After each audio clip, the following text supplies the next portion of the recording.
This is ninth lit, and we're reviewing Friday's reading on Merton Cathedral. Yeah. I just have a quick question. What were the questions for Where are we in the questions? No, when will they be due? Oh, well, I might just check them after the test, because I'd rather us focus on, getting ready, but anyway, I will give you credit for them. All right, the knights have come to kill him, and they've had several opportunities so far, but he keeps being snatched away and protected. And what is his attitude toward dying now? He's okay with it. He's like, I'm fine. But he's not seeking it. He doesn't want to be a martyr. He's just going to let it happen if it happens. So the priests are trying to pull him away, and he says, I will not have the church of prayer, the church of Christ, the sanctuary turned into a fortress. So he's not going to hide behind the walls away from these knights. And they're arguing that, well, they're not really men, they're like beasts. And you wouldn't let a lion come in here and kill you. And he's going to answer that now. So Thomas, everybody, you may begin, Thomas. It is the man who... Oh. You think he's reckless? You think You he think me reckless? reckless, desperate, and mad? You argue my results as this world does. To settle if an act be good or bad, you defer to the fact, for every life and every act, consequence of good and evil can be shown. And as in time results of many deeds are blended, so good and evil in the end become confounded. It is not in time that my death shall be known. It is out of time that my decision is taken. If you call that decision, to which the whole being gives entire consent, I give my life. To the law of God above the law of man. Unbar the door, unbar the door. There are not here to triumph by fighting, by stratagem, or by resistance. Not to fight with beasts as men. We have fought the beast. We have conquered. We have only to conquer now by suffering. This is the easier victory. Now is the triumph of the cross. Now open the door, I command it. Open the door. And that door is open, and the knights enter, and they're slightly tipsy. They've been drinking, and actually that's significant. We'll talk about that later today. So they open the door, and they're very disrespectful to Thomas. So the priests, who was reading the priests? Oh, so that's him, and now Scoot. Yeah, you can all read it together. This way, my Lord, quick, up the stair, to the roof, to the crypt, quick, come, force him. Where is the traitor to the king? The traitor to the king.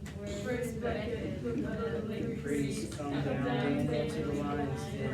Come down, Daniel, to the lion's den. All right, that's the problem with reading it together, so maybe one of you could read it. We're Grayson. trying to sound Grayson. drunk. We're slightly Yeah. tipsy. It's Well, I like couldn't understand you, which would be a Okay, we'll problem. read in sync then. All right, keep going. Where's the Beckett, the traitor to the king? Where's the Beckett, the meddling priest? Come down, Daniel, to the lion's den. Come down, Daniel, for the mark of the beast. Are you washed in the blood? Oh, are you marked with the mark of the beasts? Come down, Daniel, to the lion's den. Come down, Daniel, and join in the feast. Where is Beckett, the cheapside brat? Where is Beckett, the faithless priest? Come down, Daniel, to the lion's den. Come down, Daniel, and join in the feast. It is the just man. Oh. Keep going, Tommy. It is the just man who, like a bold lion, should be without fear. I am here, no traitor to the king. I am a priest, a Christian saved by the blood of Christ, ready to suffer with my blood. This is the sign of the church always, the sign of the blood, blood for blood. His blood given to buy my life, my blood given to pay for his death, my death for his death. Absolve all those you have excommunicated. Reside the powers you have arrogated. Restore to the king the money you have appropriated. Renew the obedience you have violated.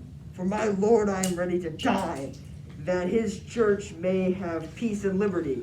Do with me as you will, to hurt and shame, but none of my people, in God's name, whether layman or clerk, shall you touch. This I forbid. traitor, traitor, traitor. You Reginald! 3 times traitor you, traitor to me as my temporal vassal, traitor to me as your spiritual lord, traitor to God in desecrating his church. Okay. No faith do I owe to renegade. Right, And what? that's right, renegade. And what I owe shall now be paid. Now to Almighty God, to the Blessed Mary ever Virgin, to the Blessed John the Baptist, the holy apostles Peter and Paul, to the Blessed Martyr Denise, and to all the saints, I condemn my cause and that of the church. All right, you might want to write the last words, because this is Thomas's last words. They now kill him. So the knights are probably at the back of the stage. The chorus now appears at the front or the side. I don't know how it works. But they kill him, and the chorus begins to speak. And just pay attention to what she or they say. Hold on, I'm marking this. Yeah. Okay. Clear the air, clear the sky, wash the wind, take stone from stone and wash them. The land is foul, the water is foul, our deeds and ourselves defiled with blood. A rain of blood has blinded my eyes. Where is England? Where is Canterbury? Oh, far, far, far, far in the past, no longer in land of barren thoughts. If I break them, they bleed. If I wander in a land of dry stones, if I touch them, they bleed. How can I ever return to the soft, quiet seasons? Nights stay with us, stop sun, hold season, let the day not come, let the spring not come. Can I look again at the day and its common things and see them all smeared with blood through a curtain of falling blood?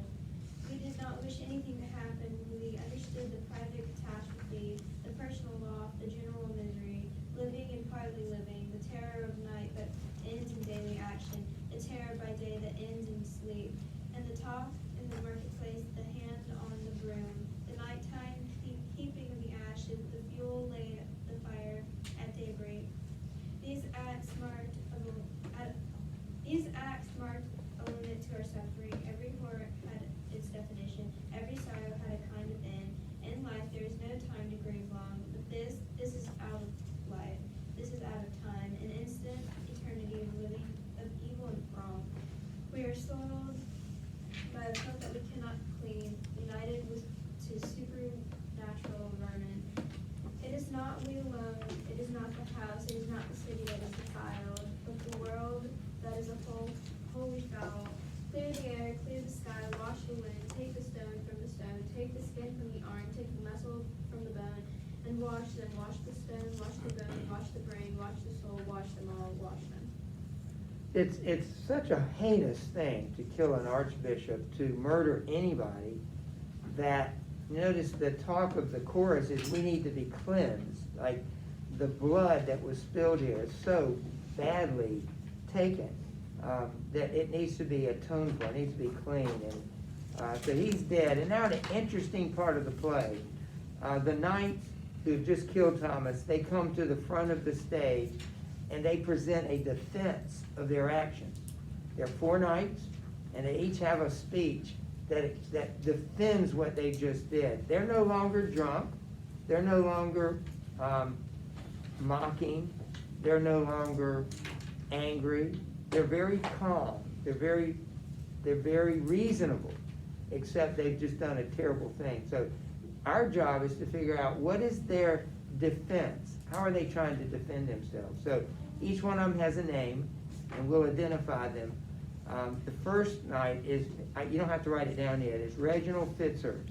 Oh, he knew that. I thought Reginald was an insult because he called him Reginald. Reginald is the first knight.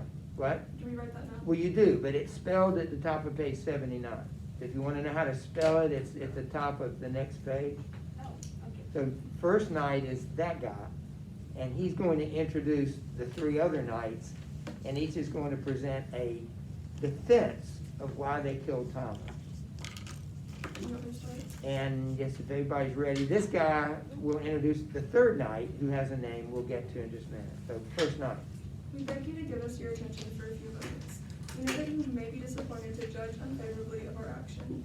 You are Englishmen, and therefore you believe in fair play. And when you see one man be set upon by 4, then your sympathies are all with the underdog. I respect such feelings, I share them. Nevertheless, I appeal to your sense of honor. You are Englishmen, and therefore will not judge anybody without hearing both sides of the case.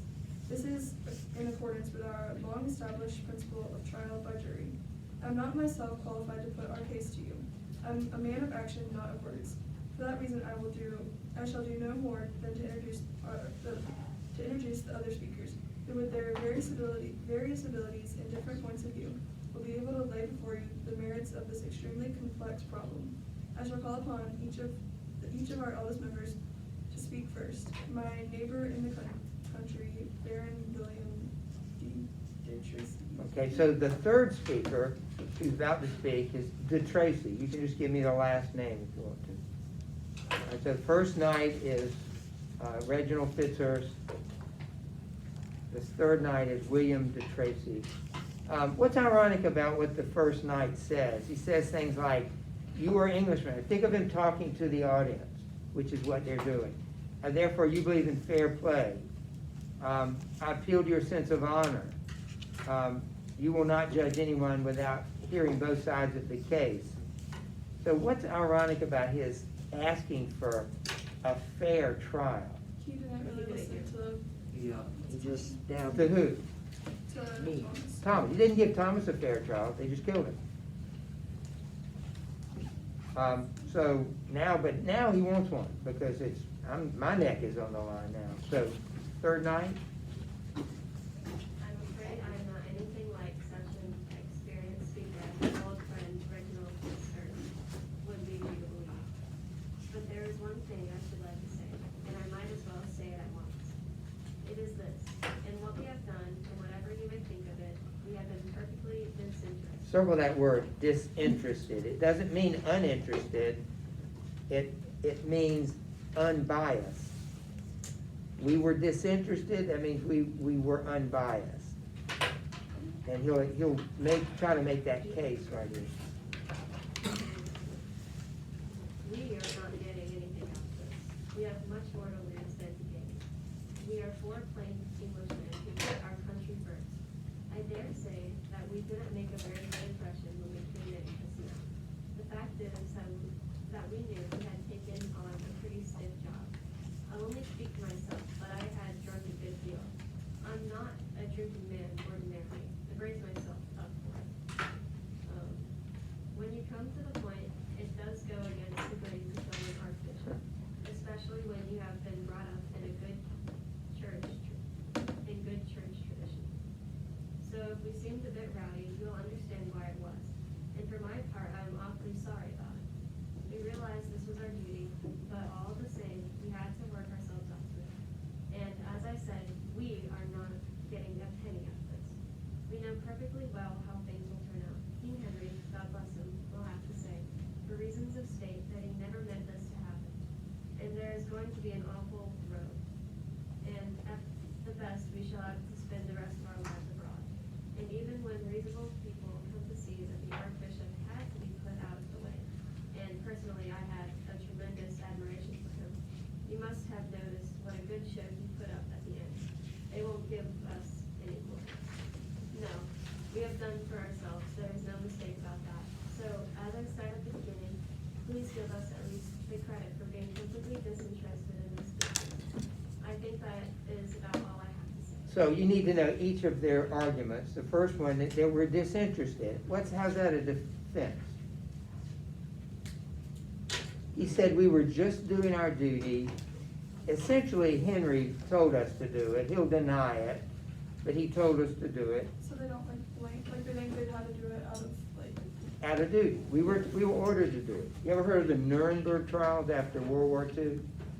Nuremberg, Oh, yes. Germany, was the site of the trying of Nazi officials who survived World War II. And one of their main argument was, they always pointed up. Somebody above us told us to kill the Jews, and we were just doing what they told us to do.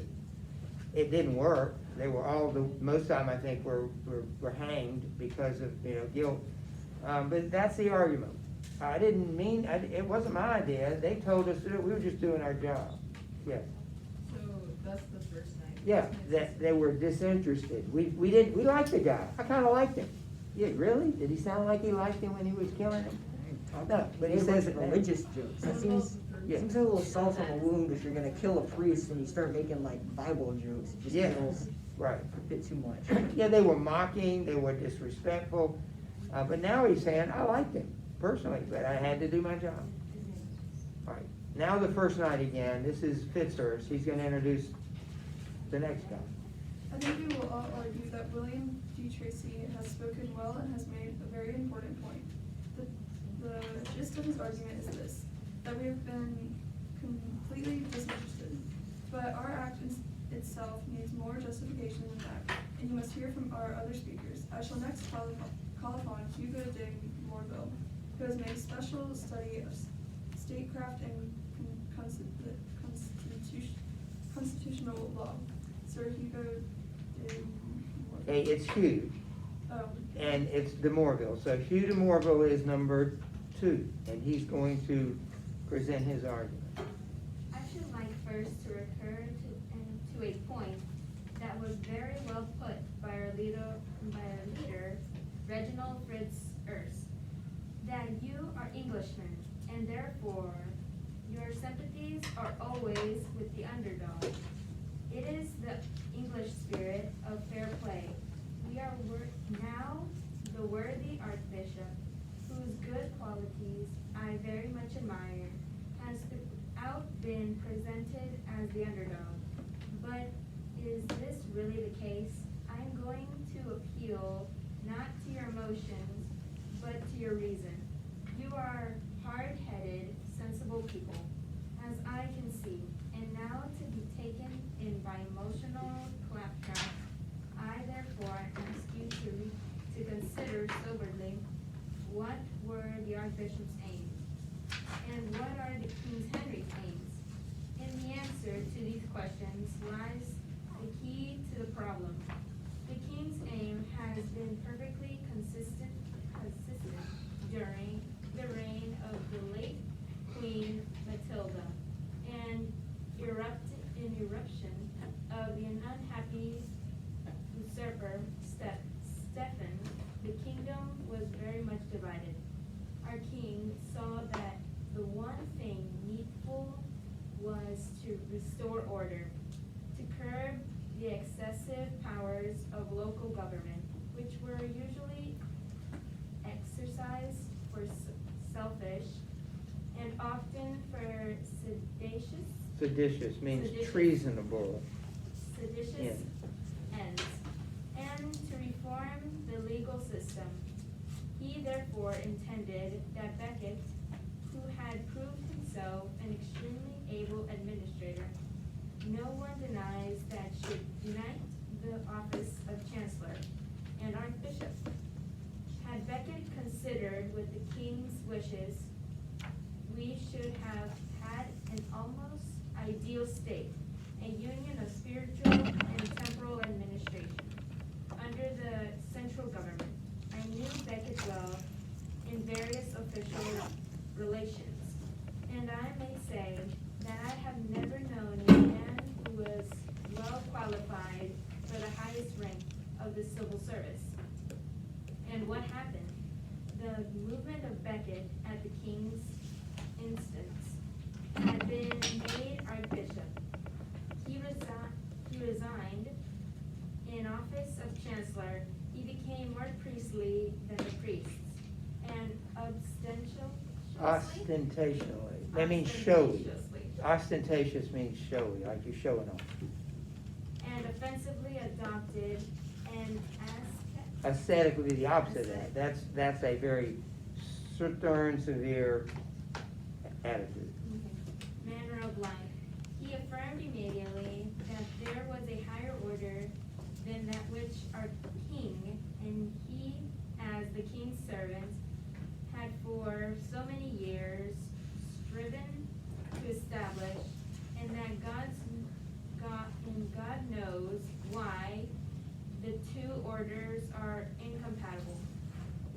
You will agree with me that such interference by an archbishop offends the instincts of a people like ours, So far, I know that I have your approval. I read it in your faces.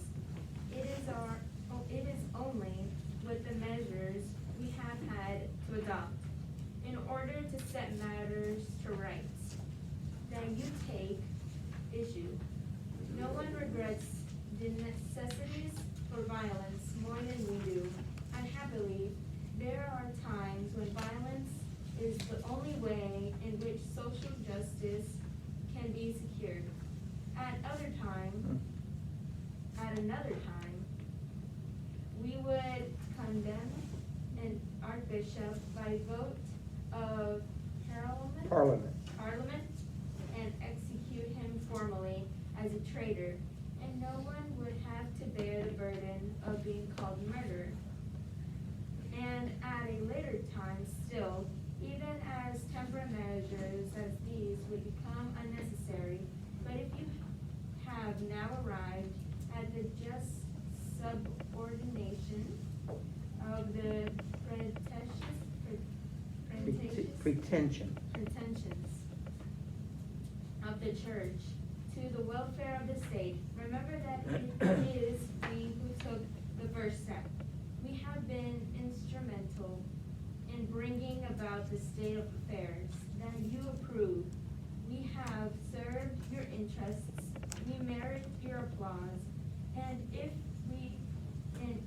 there is any guilt, whenever in the matter, you must share it with us. All right, the argument of this guy is that Thomas was bad. Write this down. I don't know if they're asked, I don't know if you have a question here for it, so just make sure you know. The second night's argument was that Thomas was hurting the country. That had he obeyed the king and become chancellor and archbishop, everybody would have been happy. But because he disobeyed the king, refused to be chancellor and archbishop, he was hurting the country and he had to be stopped. For the good of the country, we killed him. Isn't that interesting? That's what the barons said to Thomas about Henry, that he was hurting the country. All right, that's basically it. Okay. Morval has just given us a great deal to think about. It seems to me that he has said almost the last word for those who have been able to follow his very simple reasoning. We have, however, one more speaker who has, I think, another point of view to express. If there are any who are still unconvinced, I think that Richard Bruto, coming as he does of a family distinguished for its loyalty to the church, will be able to convince them. Richard Bruto. Okay, he is the fourth knight, Richard Brito, B-R-I-T-O. The speakers who have preceded me to say nothing of our leader, Reginald Fitzurse, have all spoken very much to the point. I have nothing to add along their particular lines of argument.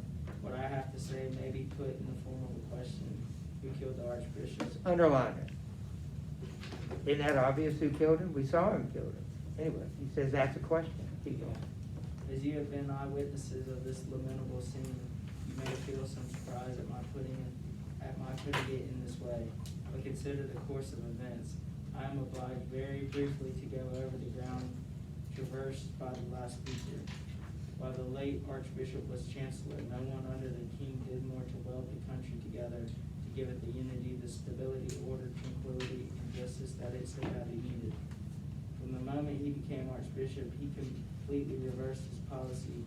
He showed himself to be utterly indifferent to the fate of the country, to be in fact a monster of egotism. Egotism.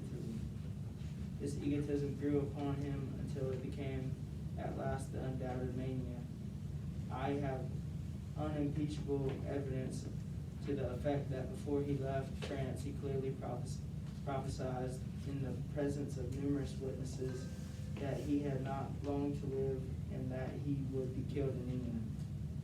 He used every means of provocation from his conduct, step by step. There can be no inference except that he had determined upon a death by martyrdom. Even at the last, he could have given us reason. You have seen how he evaded our questions. And when he had deliberately exasperated us beyond human endurance, he could still have easily escaped. He could have kept himself from us long enough to allow our righteous anger to cool. That was just what he did not wish to happen. He insisted while we were still inflamed with wrath that the door should be open. Need I say more? I think with these facts before you will unhesitatingly render a verdict of suicide while of unsound mind. It is the only charitable verdict you can give upon one who was, after all, a great man.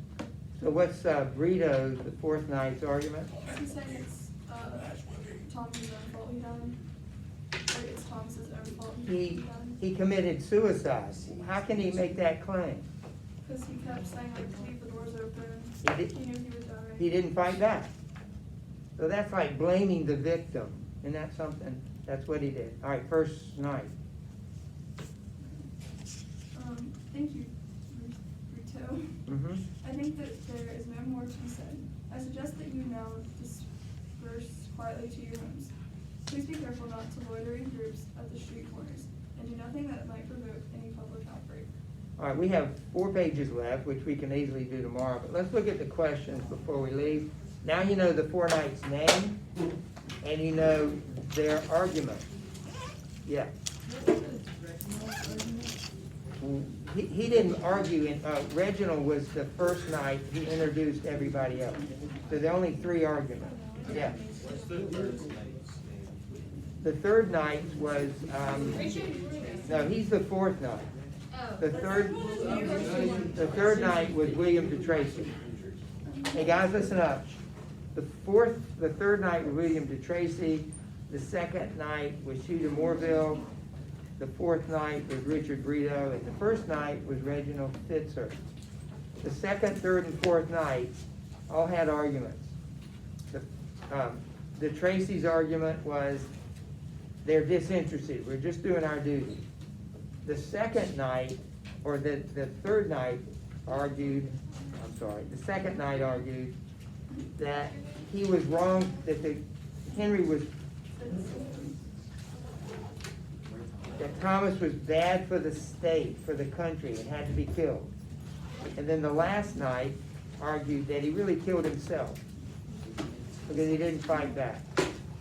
So tomorrow, we've got 2 more days, but we will finish reading it, and the priest and the chorus finish it for us. Yes, Will we finish the we've got the review.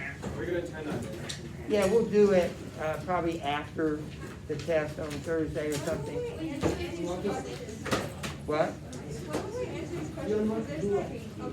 Yeah, we'll go over them tomorrow. Take care of them. Do you need to start studying the review sheet? Don't wait for us to do it. You got to do it. Yes,